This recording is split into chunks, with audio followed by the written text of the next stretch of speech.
नमस्कार, सगरमाथा प्राइम समाचारमा स्वागत छ। म केशव शर्मा। नमस्कार, म मेरुका श्रेष्ठ। सुरुमा प्रमुख समाचार। पछिल्लो 24 घण्टामा कोरोना संक्रमणबाट 9 जनाको मृत्यु, 1551 जना संक्रमित, 2340 जना निको भए। प्रदेश 5 को नाम लुम्बिनी र राजधानी दाङमा कायम। संसदीय समितिको सुझावका आधारमा निर्णय गरिएको मुख्यमन्त्री पोखरेलको भनाई। सार्वजनिक यातायातले स्वास्थ्य सुरक्षा मापदण्ड पालना गरेनन्। सुरक्षा निर्देशन अनुसार यात्रुको व्यवस्थापन भएन, संक्रमणको खतरा बढ्यो। विश्वभर कोरोना संक्रमणबाट मृत्यु हुनेको संख्या 10,49,000 नाघ्यो। 3,57,84,000 बढी संक्रमित। र कोरोना महामारीबाट 3वटा क्रिकेट लिग प्रतियोगिताको मिति अनिश्चित, अनुमति पाए वैकल्पिक बाटो अपनाउने आयोजकको भनाई।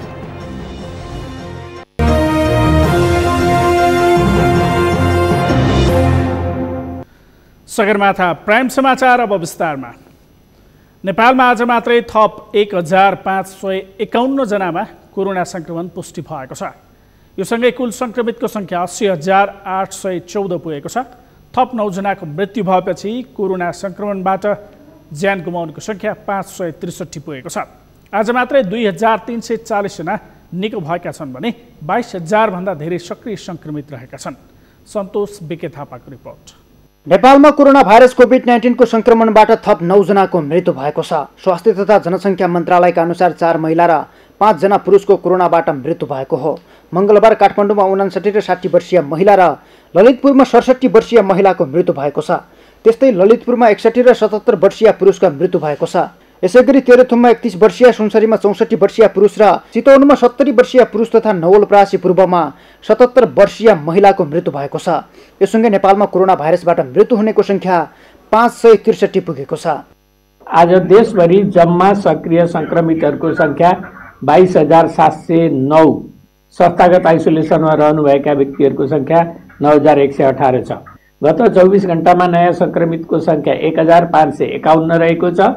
आज काठमाडौँ उपत्यका मध्ये काठमाडौँमा 783, भक्तपुरमा 116 र ललितपुरमा 118 गरी जम्मा 1,017 जना नयाँ संक्रमित थपिनु भएको छ। देशका विभिन्न स्थानमा गरिएको परीक्षणका क्रममा मंगलबार थप 509 महिला र 1042 पुरुष गरी थप 1551 जनामा कोरोना संक्रमण पुष्टि भएको छ। जसमध्ये काठमाडौँ उपत्यकामा थप 1015 जनामा कोरोना संक्रमण पुष्टि भएको हो। योसँगै नेपालमा कोरोना संक्रमितको संख्या 80,814 पुगेको छ। त्यस्तै मंगलबार 2,340 जना डिस्चार्ज भएका छन्। योसँगै नेपालमा कोरोना संक्रमण जिती निको हुनेको संख्या 67,542 पुगेको छ। हाल सक्रिय संक्रमितको संख्या 22,709 जना रहेको स्वास्थ्य मन्त्रालयले जनाएको छ। यसैगरी होम आइसोलेसनमा रहनुभएकाहरूको संख्या प्रदेश 1 मा 1,815, प्रदेश 2 मा 517, बागमती प्रदेशमा 8,462, गण्डकी प्रदेशमा 565, प्रदेश 5 मा 1,440, कर्णाली प्रदेशमा 318 र सुदूरपश्चिम प्रदेशमा 474 गरी जम्मा 13,591 हुनुहुन्छ। हाल देशभर होम आइसोलेसनमा 13,591 जना र संस्थागत आइसोलेसनमा 9,118 जना छन्। क्वारेन्टाइनमा 4,221 जना रहेका छन् भने हालसम्म 10,49,276 वटा PCR भएको मन्त्रालयले जनाएको छ। सगरमाथा टेलिभिजनका लागि सन्तोष बिके थापा, काठमाडौँ। प्रदेश नम्बर 5 को स्थायी राजधानी दाङको देउखरी उपत्यका र नाम लुम्बिनी कायम भएको छ। आज प्रदेशसभा बैठकमा पेश भएको प्रदेशको स्थायी राजधानी दाङ र नाम लुम्बिनी राख्ने प्रदेश सरकारको आन्तरिक कार्यविधि सम्बन्धी प्रस्ताव 2/3 बहुमतले पारित भएको हो। स्थायी राजधानीका लागि प्रदेशसभामा भएको मतदानमा बैठकमा उपस्थित 82 मध्ये राजधानी दाङ कायम गर्ने पक्षमा 69 मत खसेको थियो। विपक्षीमा 13 मत परेको छ। यो सँगै दाङको राप्ती र गढवा गाउँपालिकाको क्षेत्रलाई प्रदेश 5 को राजधानी कायम गरिएको छ।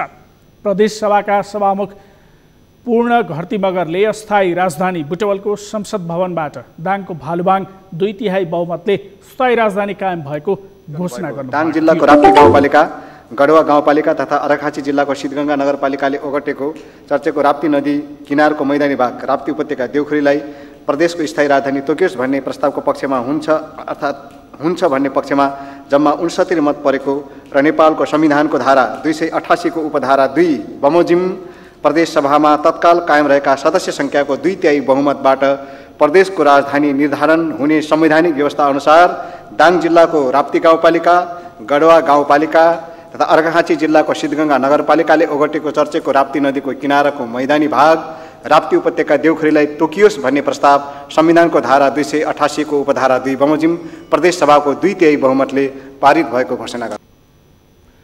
यस्तै प्रदेशको नाम लुम्बिनी कायम गर्न भएको मतदानमा 83 जना सांसद उपस्थित भएका थिए।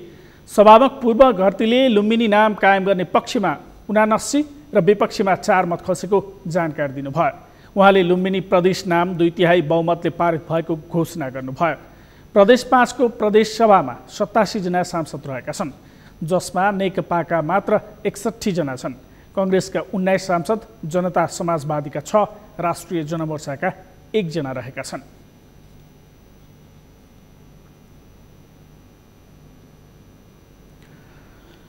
राष्ट्रिय सभाका अध्यक्ष गणेश प्रसाद तिमिल सिन्हाले संसद भवनको निर्माण कार्य सन्तोषजनक रूपमा अघि बढेको बताउनु भएको छ।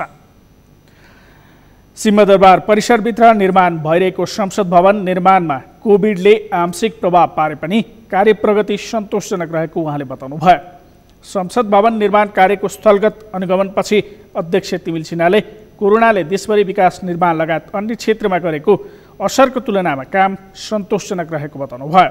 उहाँले समयभन्दा अगाडि नै निर्माण सम्पन्न गर्न 3 शिफ्टमा 24 घण्टा काम गर्नुपर्ने आवश्यकता रहेको बताउनुभयो। त्यो त वर्षाको त हिसाब खालि वर्षामा माथि उठेको भए काम गर्न सजिलो हुन्थ्यो उहाँले भन्नु, त्यति मात्र त वर्षा आउने त ठेक्का लिँदाखेरि 3 वर्षभन्दा 3 वर्षसँगै आउँछ, कहिले अलि बढी होला कहिले कम होला, तर काम चाहिँ उत्साहवर्धक भएको छ। मैले अघि पनि भने अब हामीले यसलाई 3 शिफ्टमा गरेर 24 घण्टा यहाँ काम एक रफ्तारले दिन के रात के यहाँ आएर हेर्दाखेरि कसैले पनि हेर्दा यो राति हो भन्ने अनुभूति गर्न नपर्ने गरिकन त्यो खालको चाहिँ व्यवस्थापन गरेर काम गर्दै गयो भने लक्ष्यभन्दा अगाडि नै उहाँहरूले सक्नु। आयोजना प्रमुख दिलीप भण्डारीले 3 वर्षमा निर्माण सम्पन्न गर्ने गरी काम सुरु भएको आयोजनाको निर्माणमा कोभिडका कारण केही प्रभाव परेको बताउनुभयो। वर्षा र कोभिडका कारण समस्या भएकाले लक्ष्य अनुसार प्रगति नभए पनि तोकिएको समयभन्दा अगाडि नै निर्माण कार्य सम्पन्न गर्न 3 जुन अवधि थियो 1 वर्ष हाम्रो सम्पन्न हुन लागिसकेको छ, 20% हामी सम्पन्न गर्न सक्छौँ भन्ने जुन राखेका थियौँ, तैपनि हामीले अब यो स्थिति सामान्य भइसकेपछि हामीले 3 शिफ्ट 24 घण्टा यहाँ काम गरेर 3 शिफ्ट काम गरेर हामीले जुन अहिले हामी जुन 10% 8-10% जुन ल्याकिङ भएका छौँ त्यसलाई हामी मिट गर्ने गरेर चाहिँ हामी निर्माणलाई अगाडि बढाउने हाम्रो चाहिँ हाम्रो लक्ष्य छ। आयोजना निर्माणको 1 वर्षमा 20% भौतिक काम हुनुपर्नेमा अहिले लक्ष्यअनुसार काम हुन सकेको छैन। परिसरमा माथिल्लो सदन, तल्लो सदन, संसद सचिवालय, राजनैतिक पार्टीका संसदीय दलका कार्यालयहरू, विभिन्न समितिका भवन र तिनका हलहरू बन्नेछन्। साथै करिब 300 अट्ने सुरक्षाकर्मीहरूका लागि छुट्टै भवन निर्माण गरिनेछ। छुट्टै भवन निर्माण गरिए पनि राष्ट्रपति, प्रधानमन्त्री, विदेशी विशिष्ट पाहुनाहरूबाट हुने सम्बोधनका लागि 2वटै संसदका सदस्यहरू अटाउने खालको एउटा हल समेत निर्माण गरिनेछ।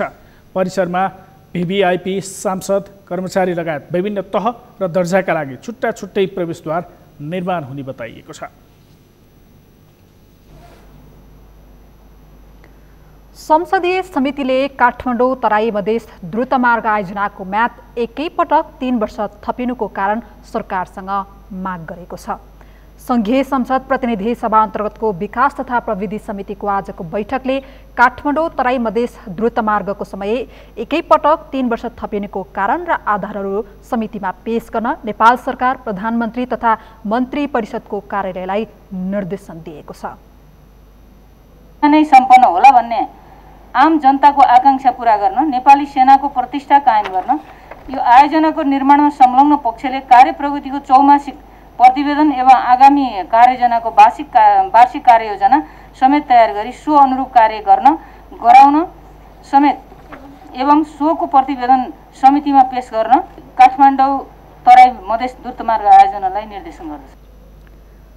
समितिले काठमाडौँ तराई द्रुतमार्ग आयोजना समयमा नै सम्पन्न होला भन्ने आम जनताको आकांक्षा पूरा गर्न र नेपाली सेनाको प्रतिष्ठा कायम गर्न समेत आयोजनालाई निर्देशन दिएको छ।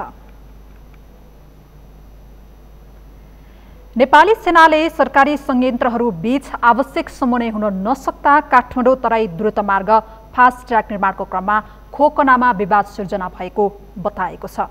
संसदको विकास तथा प्रविधि समितिमा भएको छलफलमा सेनाले बाहिरी चक्रपथ निर्माण, स्मार्ट सिटी निर्माण लगायतका आयोजनाका विषयमा सरकारी निकाय बीच समन्वय हुन नसकेको बताएको हो।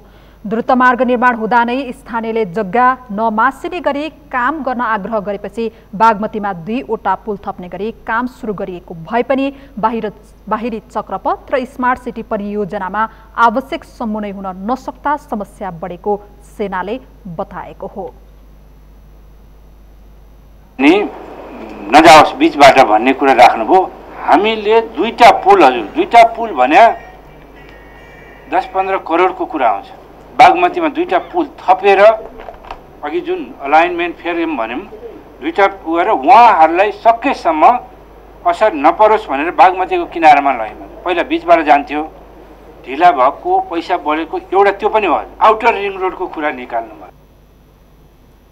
आयोजना प्रमुख विकास पोखरेलले विक्रमसम्म 2081 निर्माण सम्पन्न गर्ने गरी काम अघि बढिरहेको बताउनुभयो। आर्थिक वर्ष 2077-78 डिजाइन र टेन्डरको लागि समय राखेर 3 वर्षमा सुरुङ मार्ग निर्माण सक्ने योजना रहेको उहाँले बताउनुभयो। प्रति प्याकेज 3 किलोमिटर निर्माण हुने गरी अहिले 2वटा प्याकेज मार्फत सुरुङ मार्ग निर्माणको काम हुने बताउनुभयो। हामीले डिजाइन पिरियड र टेन्डर पिरियड राखेर हामीले प्लान गरेका छौँ। अब त्यसपछि 78बाट 81 सम्म हामीले टनललाई टार्गेट गर्यौँ। हामीले 2टा प्याकेज गरेका छौँ टनलको। एउटा प्याकेजमा 3 किलोमिटरको टनल छ भने कमसेकम 3 किलोमिटरको टनल चाहिँ 3 वर्षमा सकिने भयो भने त्यो प्याकेज 3 वर्षमा सक्यो भने अरू सानो प्याकेजहरू 3 वर्षभित्र सकिन्छ। गृह मन्त्रालयका सचिव रश्मि राज पाण्डेले समयमै डीपीआर तयार भएपछि मन्त्री परिषदबाट ढिला पारित हुनु, कोरोना सङ्कट र खोकना विवादका कारण निर्माण पहिला भएको त्यो एडीबीकै फिजिबिलिटी स्टडीबाटै हामी गर्ने भने सेनाले त फटाफट गरिसकेका थियो। अब डीपीआर अर्को डीपीआर नभइकन हुँदैन भन्ने भएपछि डीपीआर गर्न पर्यो। डीपीआर गर्नलाई सर्टेन त्यसको डीपीआरको पनि कन्सल्टेन्ट छान्न पर्यो, सबै गर्नु पर्यो, प्रक्रिया गर्नु पर्यो। उसले स्टडी गर्यो, गरेर रिपोर्ट बुझाएपछि मन्त्री परिषद स्वीकृत गर्न पनि एउटा समय लाग्यो। त्यो गर्दा नै त्यसमा हाम्रो निश्चित समय लामो समय गयो। छलफलमा सांसदहरूले फास्ट ट्र्याक 2081 सम्पन्न हुने आधार के हुन् र अहिले निर्माणमा किन ढिलाइ भइरहेको छ भन्दै प्रश्न गरेका थिए। नेपाली सेनाले आयोजनाको कुल भौतिक प्रगति 11.11% र वित्तीय प्रगति 9.52% रहेको जनाएको छ। लुम्बिनी प्रदेशका मुख्यमन्त्री शङ्कर पोखरेलले प्रदेशको राजधानी र नामबारे अध्ययन गर्न गठित संसदीय समितिको सुझावका आधारमा प्रदेशको राजधानी दाङ बनाउने प्रस्ताव प्रदेश सभामा ल्याएको बताउनु भएको छ। आज प्रदेश सभाको बैठकलाई सम्बोधन गर्दै मुख्यमन्त्री पोखरेलले सरकारले संसदीय विशेष समितिको सुझावका आधारमा दाङ प्रस्ताव गरेको बताउनु भएको हो।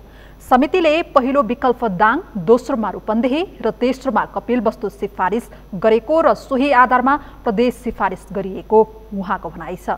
उहाँले प्रदेशसभा र प्रदेश सरकारले प्रदेशबारे सोच्दा प्रदेशभित्र रहेका 12वटै जिल्लाका नागरिकको समृद्धिको चाहना प्रतिनिधित्व गर्न सक्नुपर्ने जिकिर गर्नुभयो। उहाँले नयाँ कामका लागि असहजता हुने बताउँदै त्यसलाई स्वाभाविक रूपमा लिन आग्रह पनि गर्नुभयो।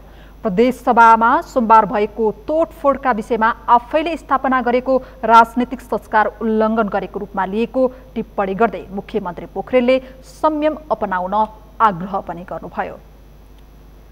कर्तव्य सरकारको कर्तव्य हो भन्ने कुरालाई आत्मसात गरिकन हामी पटक पटक संसदीय दलको बैठक बसेका छौँ, सभासदहरूका गुनासाहरू सुनेका छौँ। त्यसका आधारमा मन्त्री परिषदको बैठक बसिकन हामीले प्रस्तावहरू तयार गर्ने खालका कामहरू गरेका छौँ र भविष्यमा पनि के गर्ने भन्ने कुराका बारेमा हामी त्यही तरिकाबाट जान्छौँ भन्ने कुरा पनि म यहाँ उल्लेख गर्न चाहन्छु।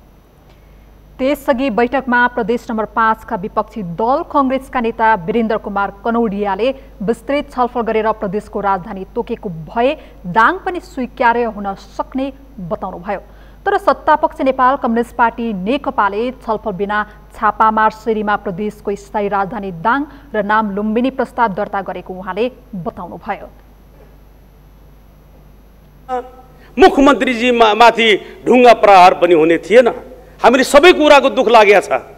यो कुनै कसैले पनि कोही जिम्मेवार दलले पनि राम्रो भन्दैन, तर यसको पछाडि कारण पनि छ नि। राजनीतिक संवाद पनि नगर्ने, पेलेर पनि जाने। अब यो कुरा हामी विस्मृतिमा राखेर एउटा नयाँ संवादको थालनी गरौँ।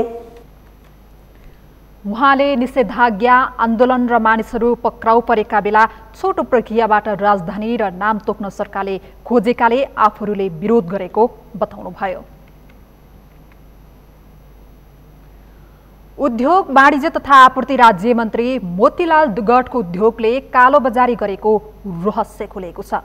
मन्त्री दुगटले सञ्चालन गर्दै आएको उद्योगले राज्यका ऐन नियम वितरित 20 रुपैयाँ पर्ने नुनलाई 350 रुपैयाँमा बेचेर उपभोक्ता ठगिरहेको बाहिरिएपछि अहिले प्रधानमन्त्री कार्यालयमा उजुरी समेत परेको छ। सन्तोष बिके थापाको रिपोर्ट। प्रधानमन्त्री केपी शर्मा ओलीले मन्त्रीमण्डल हेरफेर गर्दा चिट्टा पारेका उद्योग राज्य मन्त्री मोतीलाल दुगट पहिलेदेखि नै विवादित पात्र हुन्। उनी अहिले पुनः विवादमा तानिएका छन्। राज्य मन्त्री हुनुपूर्व उद्योगपतिको छवि भएका दुगटले राज्यका ऐन नियम विपरीत अवैध रूपमा नुनको प्याकेजिङ तथा बिक्री गरेको रहस्य खुलेको छ। राज्य मन्त्री दुगटले सञ्चालन गरिरहेको दुगट स्पाइस एन्ड फुड प्रोडक्ट्स प्रणालीले सत्ता र पहुँचको चरम दुरुपयोग गरी अवैध रूपमा नुनको प्याकेजिङ तथा बिक्री गर्दै आएको पाइएको छ। जबकि नेपालमा साल्ट ट्रेडिङ कर्पोरेसनले मात्रै प्याकेजिङ गर्न पाउने मापदण्ड छ। दुगटले विराटनगरमा सञ्चालन गरिरहेको उद्योगले आयोडिन जस्तै नुनलाई उपभोक्ता झुक्क्याएर बजारमा बेचिरहेको छ। नेपालीहरूको भान्सामा प्रयोग हुँदै आएको आयोडिन जस्तै नुनलाई प्रति 100 ग्राम बापत 35 रुपैयाँ र प्रति किलो बापत 350 रुपैयाँ उपभोक्ताबाट असुलिरहेको छ। 20 रुपैयाँमै उपलब्ध हुन सक्ने नुनलाई मन्त्री दुगटको उद्योगले 350 रुपैयाँमा बेचेपछि अहिले राष्ट्रिय उपभोक्ता मञ्चले प्रधानमन्त्री कार्यालयमा उजुरी समेत दिएको छ। 1 किलोको 20 रुपैयाँमा पाउँछ। अब त्यही दाँजोको त्यही क्वालिटीको नुन 100 ग्रामको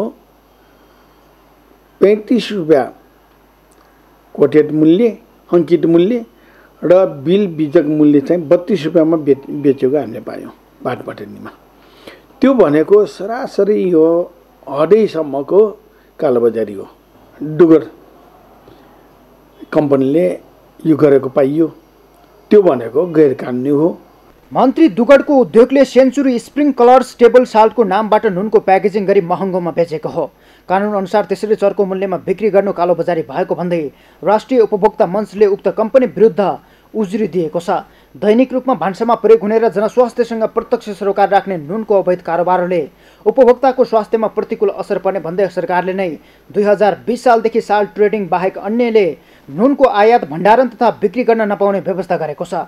तर राज्य मन्त्री दुगटले शक्तिको दुरुपयोग गर्दै अनुमति बिना नै नुन प्याकेजिङ र बिक्री गरेका हुन्। नुन उत्पादनका लागि अनिवार्य रूपमा खाद्य प्रविधि तथा गुण नियन्त्रण विभागको अनुमति लिनुपर्ने भए पनि मन्त्री दुगटको उद्योगले अनुमति समेत लिएको छैन।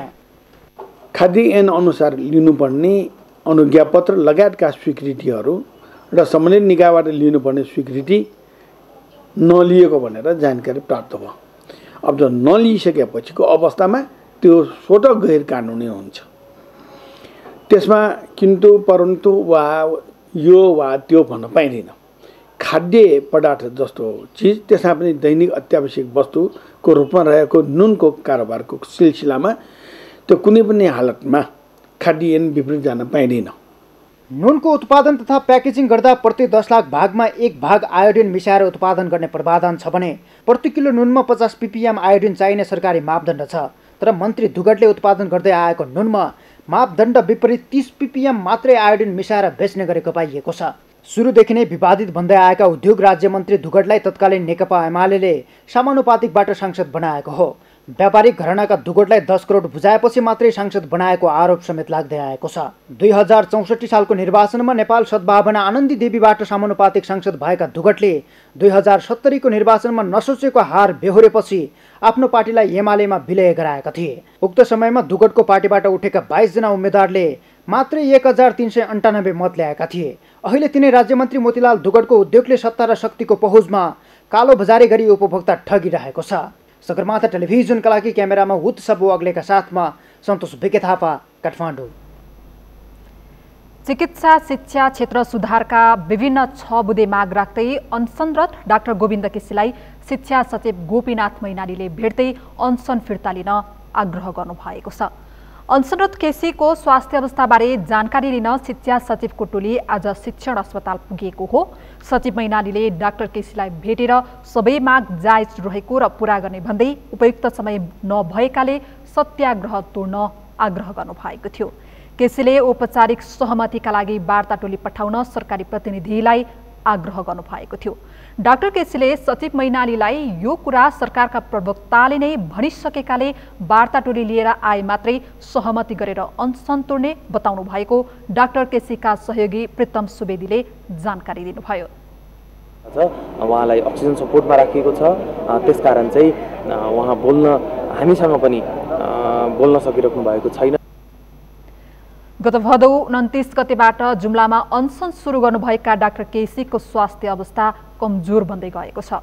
डाक्टर केसीको छाती दुख्ने, चक्कर लाग्ने समस्या देखिनुका साथै रोग प्रतिरोधी क्षमता समेत कमजोर बन्दै गएको छ।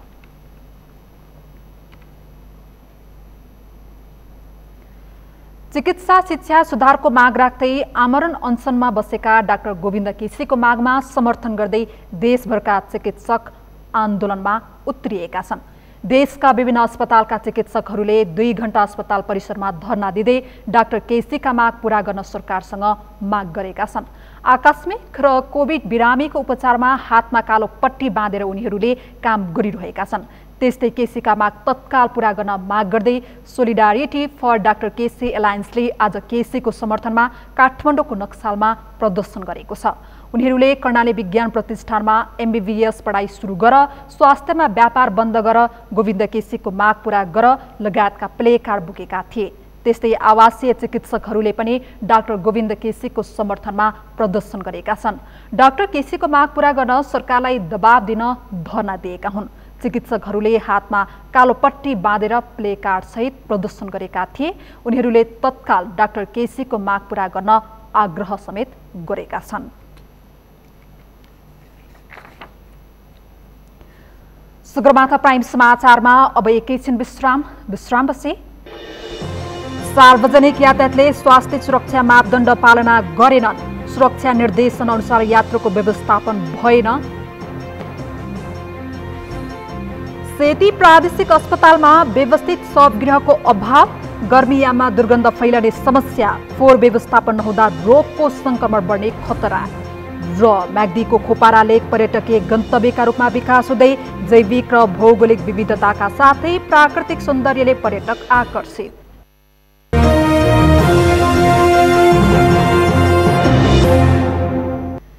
विश्रामपछि सगरमाथा प्राइम समाचारमा स्वागत छ। अब बाँकी समाचार। कोरोनाको संक्रमण रोकथाम र नियन्त्रण गर्न रोकिएका सार्वजनिक सवारी साधन 6 महिनापछि सञ्चालनमा आए। सरकारले पनि स्वास्थ्य मापदण्ड पूरा गरी सवारी सञ्चालनको अनुमति दिएको छ। अहिले सार्वजनिक सवारी निर्बाध रूपमा चलिरहे पनि उनीहरूले स्वास्थ्य मापदण्ड पालना गरेका छैनन्, जसले जोखिम झनै बढाएको छ। पुष्कर खतिवडाको रिपोर्ट।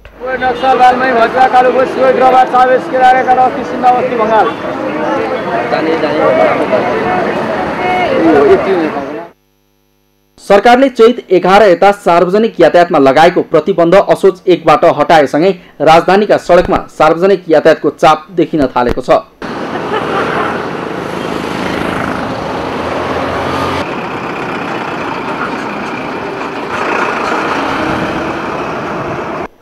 सरकारले सार्वजनिक यातायात सञ्चालन गर्दा स्वास्थ्य मापदण्ड पालना गर्नुपर्ने निर्देशन दिएको थियो, जसमा सवारी साधनलाई निसंक्रामक गर्नुपर्ने, कुल सीट क्षमताको आधा मात्र यात्रु बोक्नुपर्ने, यात्रु बोक्दा 50% बढी भाडा लिन पाइने, यात्रुलाई गाडीमा उभ्याउन नपाइने तथा यात्रु र चालकले अनिवार्य सेनिटाइजर र मास्क प्रयोग गर्नुपर्ने मापदण्ड छन्। 50% मात्र यात्रुहरू राख्न पाइनेछ। भौतिक दूरी कायम हुने गरी एक पंक्तिको एक सिटमा एकजना मात्र यात्रु राख्नु पाउनेछ र सिट बाहेक अन्त यात्रु राख्न पाइने छैन। सबै यात्रुहरूले मास्क अनिवार्य रूपमा लगाउनु पर्नेछ। यात्रु चढ्ने समयमा सवारीको साधनको ढोकामा र सवारी साधनभित्र सेनिटाइजर अनिवार्य रूपमा व्यवस्था हुनुपर्नेछ। चालक र सहचालकले मास्क, वाइजर र पन्जाहरू लगाउनु पर्नेछ। सवारी साधनलाई दैनिक रूपमा डिसइन्फेक्सन गरिरहनु पर्नेछ र यसो गरिरहँदा यो अवस्था रहँदासम्म चाहिँ तोकिएको भाडा दरमा अधिकतम 50% सवारी साधनका सञ्चालकहरूले लिन पाउनुहुनेछ। उपत्यकामा अहिले सार्वजनिक यातायातका साधनहरूमा भाडाका ट्याक्सी, बस, टेम्पू, साना बस, माइक्रोहरू सञ्चालनमा छन्। तर यी सवारीले सरकारी निर्देशन बमोजिम स्वास्थ्य सुरक्षा मापदण्डको अवज्ञा गरेका छन्।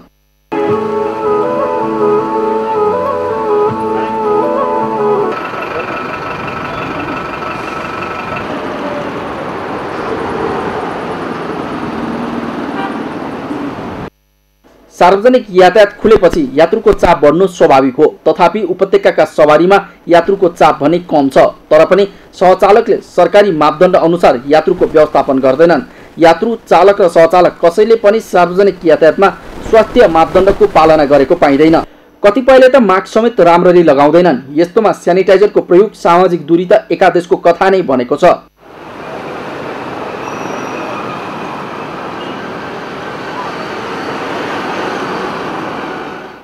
यसरी सार्वजनिक यातायातमा यात्रु अस्तव्यस्त देखिनु, सरकारी स्वास्थ्य मापदण्ड पालना नहुनु, एकअर्कालाई घचेर्दै यात्रु चढ्ने र ओर्लने गर्नु, सेनिटाइजर, सामाजिक दूरी र सिट क्षमताका विषयमा प्रश्न गर्दा सार्वजनिक सवारीका कर्मचारीको जवाफ यस्तो थियो। कोही कोही बेला अफिस टाइममा कहिलेकाहीँ 2 जना बस्ने हो होइन, कोही टाइममा झुक्किएर त्यो पनि, नत्र चान्सै छैन। सिट 4 जना 5 जना बोकेर जान्छौँ हामी। कोही दिन अफिस टाइममा चाहिँ कोही दिन एक झुक्काएर हप्तामा 1 चोटि 2 चोटि त्यो पनि झुक्किएर यत्रो पाउँदैन, काबेल हाल्दैन, समर झार्छ होइन, समस्या अब तेल हाल्ने पैसा पुग्दैन हामीलाई।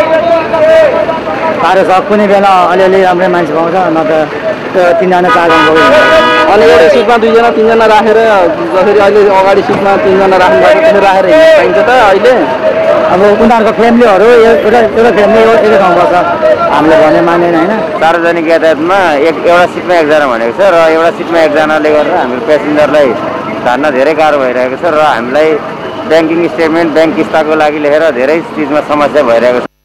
देशको सबैभन्दा बढी जनघनत्व भएको सहर र देशकै राजधानी काठमाडौँमा नि यसरी सार्वजनिक यातायातमा सरकारले तोकेको स्वास्थ्य मापदण्ड उल्लङ्घन गर्दा यात्रुसहित सार्वजनिक यातायातका कर्मचारीमा समेत संक्रमणको जोखिम रहन्छ। यसबारे सबैले समयमा नै सचेत हुन आवश्यक छ। सगरमाथा टेलिभिजनका लागि क्यामेरामा दिपेन्द्र थापा मगरका साथमा पुष्कर खतिवडा, काठमाडौँ।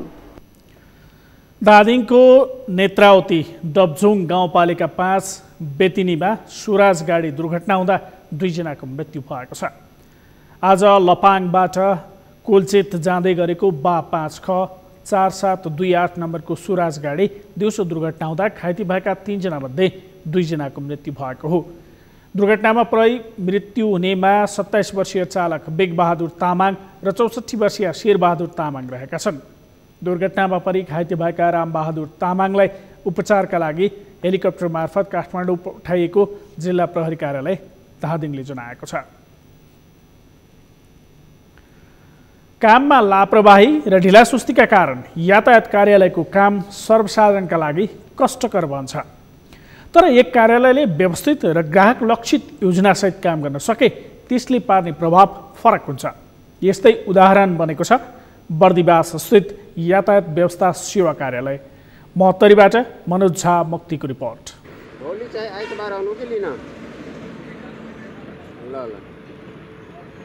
यी फोन गरेर ग्राहक बोलाउने कुनै व्यापारी वा निजी क्षेत्रका कर्मचारी नभएर प्रदेश नम्बर 2 अन्तर्गतको यातायात व्यवस्था सेवा कार्यालय बर्दिवासका कर्मचारी हुन्। लाइसेन्स बनेर आएपछि उनले सेवाग्राहीलाई फोन गरेर बोलाउने गर्छन्। लाइसेन्स आए नआएको बुझ्नै घण्टौं लाइनमा बस्नुपर्ने बाध्यता अब बर्दिवासमा भने हटेको छ, जसले यो कार्यालयको चर्चा बढ्न थालेको छ। कसरी काम गर्दैछ यातायात व्यवस्था सेवा कार्यालय बर्दिवास?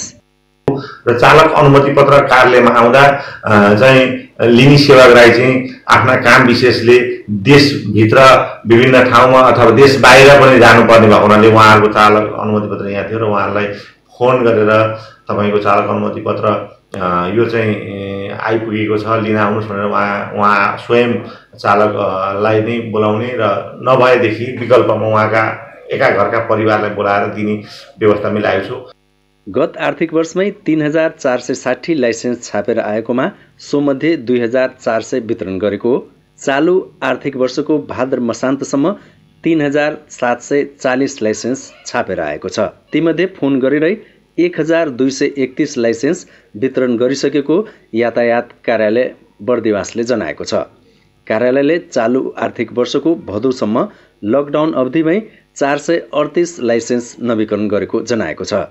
कार्यालयको यस्तो सेवाले सेवाग्राही पनि खुसी छन्। र उहाँको उसको चाहिँ लाइसेन्सको लागि यातायात व्यवस्था कार्यालय बर्दिवासबाट चाहिँ तपाईँको स्मार्ट कार्ड आइसक्यो, लिन आउनुहोस् भनेर चाहिँ जानकारी गराएको हुन्छ।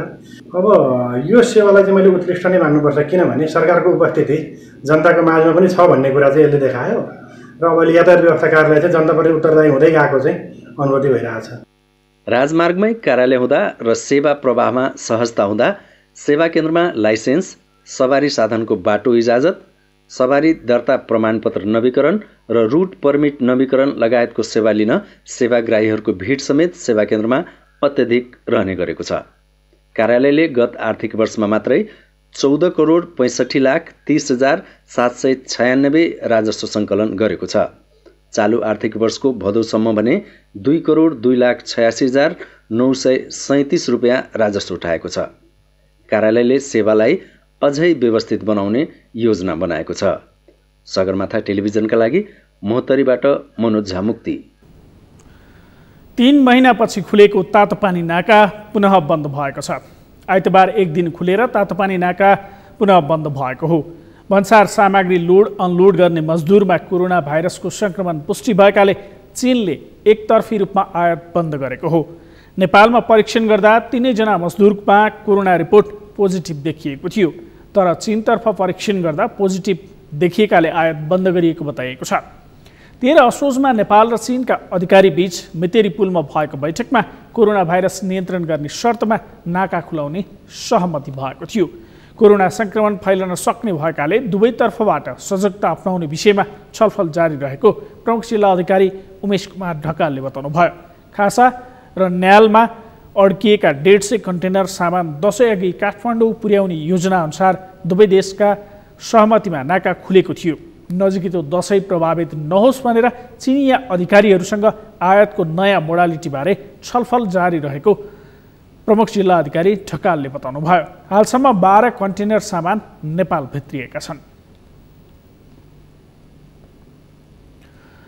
सुदूरपश्चिम प्रदेशको एक मात्रै सुविधा सम्पन्न अस्पताल सेती प्रादेशिक अस्पतालको शवगृह व्यवस्थित नहुँदा नागरिकले शास्ति खेप्नु परेको छ। प्रदेशको एक मात्र रेफरल अस्पतालले विगत लामो समयदेखि नै शवगृहको समस्या खेप्दै आएको छ। शवगृहमा 8वटा मात्र शव राख्न सक्ने क्षमता रहेको भए पनि गर्मीयामको समयमा शव व्यवस्थापन गर्ने कुनै पनि पूर्वाधार नहुँदा शव गनाउने र दुर्गन्ध फैलने खतरा बढेको छ। कैलालीबाट दिनेश विष्टको रिपोर्ट। प्रदेशका 9 जिल्लाको प्रतिनिधित्व गर्ने सेती प्रादेशिक अस्पतालमा भएको शवगृह निकै जीर्ण रहेकाले व्यवस्थित गर्न पनि आवश्यक छ। शवगृह नजिकै जाँदा कुनै बेला शव गनाउने हुँदा निकै समस्या हुने गरेकाले व्यवस्थापन गर्नमा ध्यान दिनुपर्ने स्थानीयको भनाइ छ। यो सेती प्रादेशिक अस्पतालको जुन यो शवगृह छ यो एकदम बाहिरको मान्छेलाई पनि एकदम अप्ठ्यारो पारिरहेको छ। यहीँ नजिकै सामाजिक विकास मन्त्रालय छ, त्यस्तै शवहरू जो आउने शव बुझ्ने मान्छेहरू छ तिनीहरूलाई पनि यहाँ नाक मुख दिन नसकिने अवस्था छ, गनाइरहेको छ। एकदम यो अव्यवस्थित छ।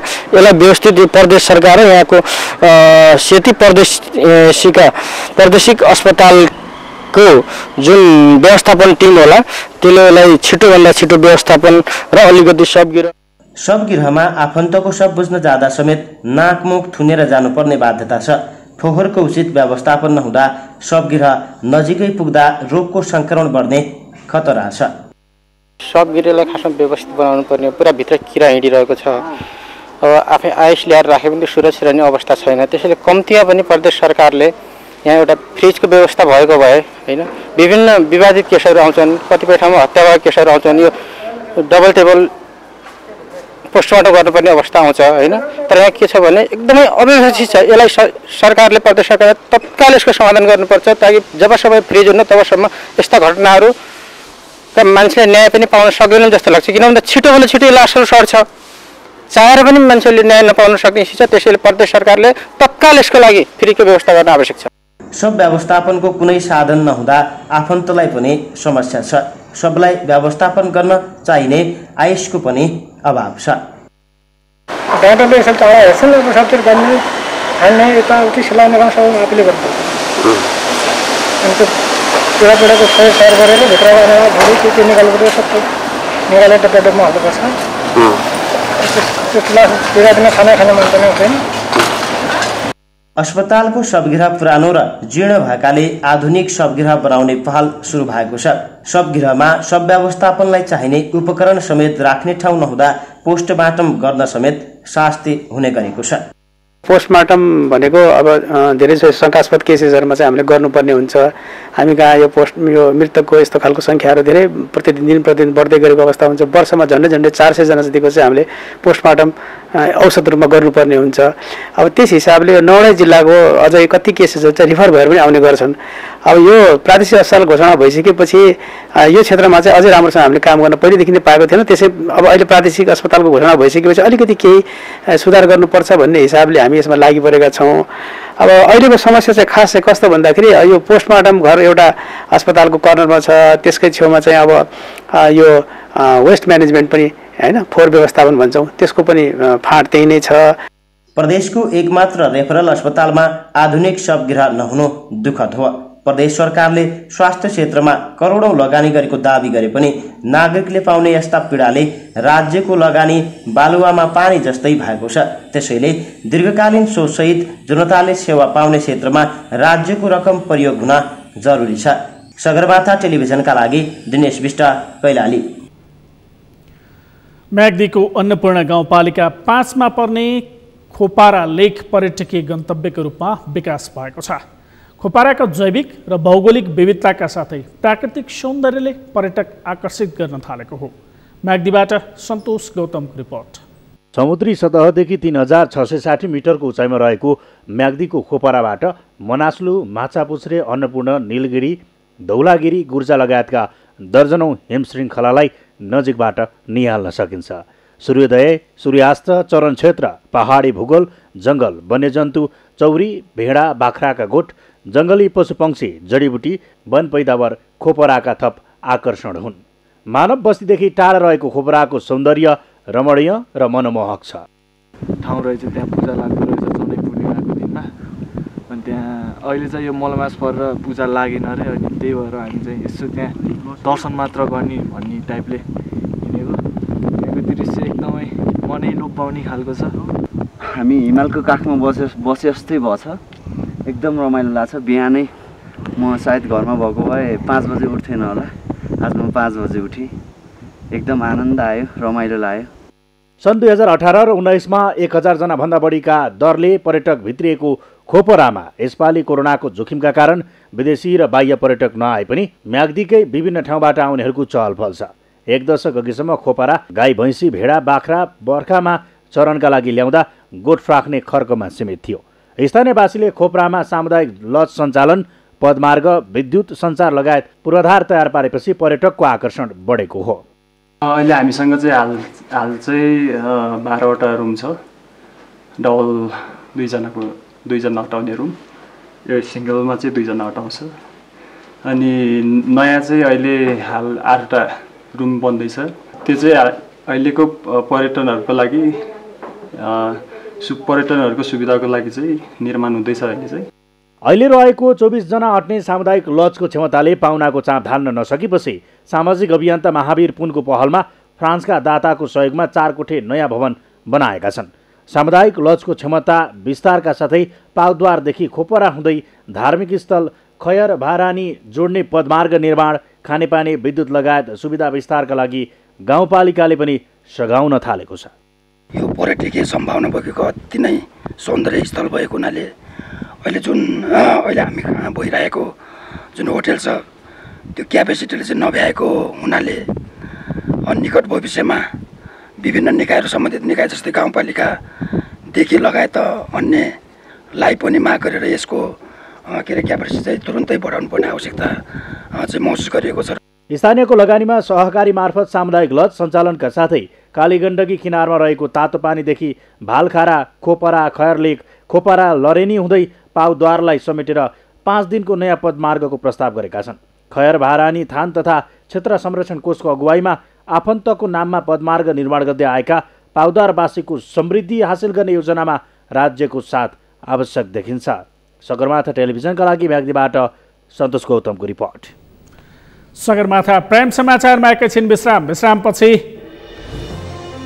विश्वभर कोरोना संक्रमणबाट मृत्यु हुनेको संख्या 10,49,000 नाग्यो। 3,57,84,000 बढी संक्रमित र कोरोना महामारीबाट 3 क्रिकेट लिग प्रतियोगिताको मिति अनिश्चित अनुमति पाए, वैकल्पिक बाटो अपनाउने आयोजकको भनाई।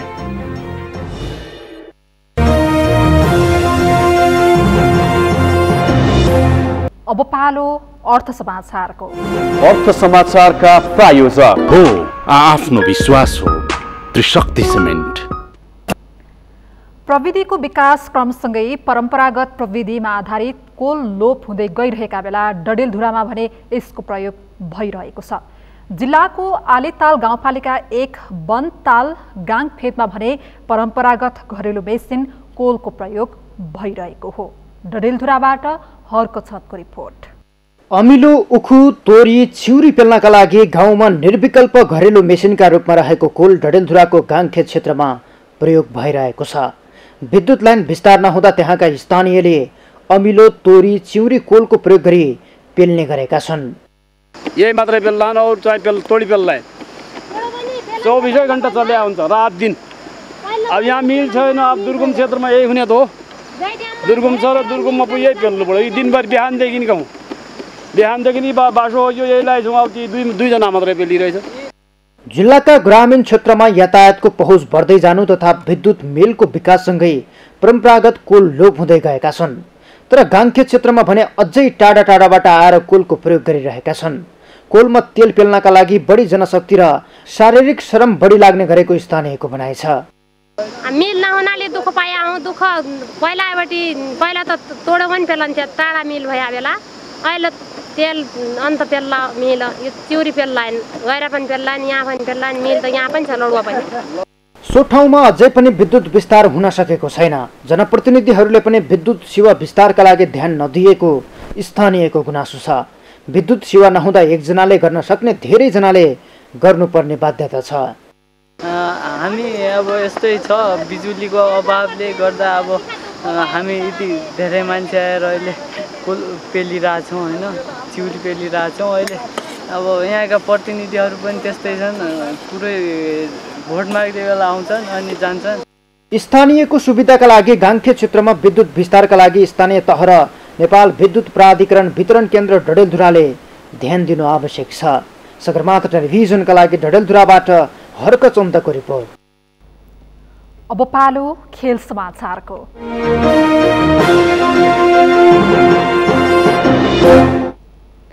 कोरोना महामारीका कारण मुख्य 3वटा चर्चित क्रिकेट लिग प्रतियोगिताको मिति अनिश्चित बनेको छ।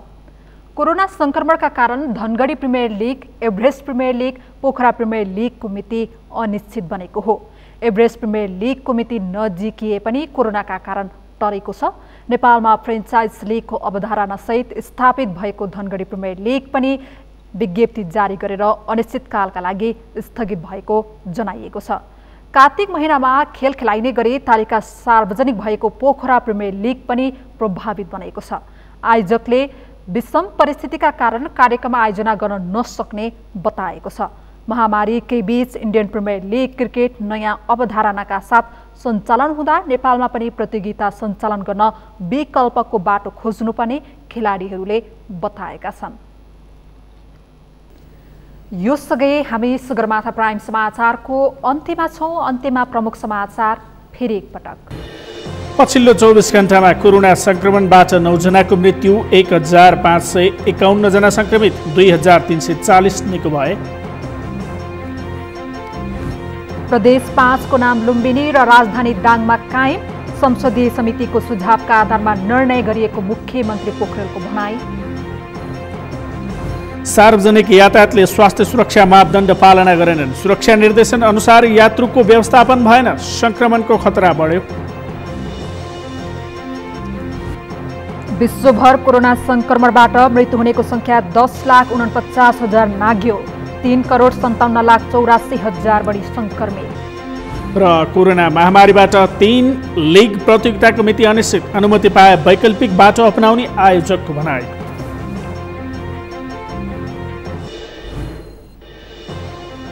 हौस् त सगरमाथा प्राइम समाचार अहिलेलाई सकियो।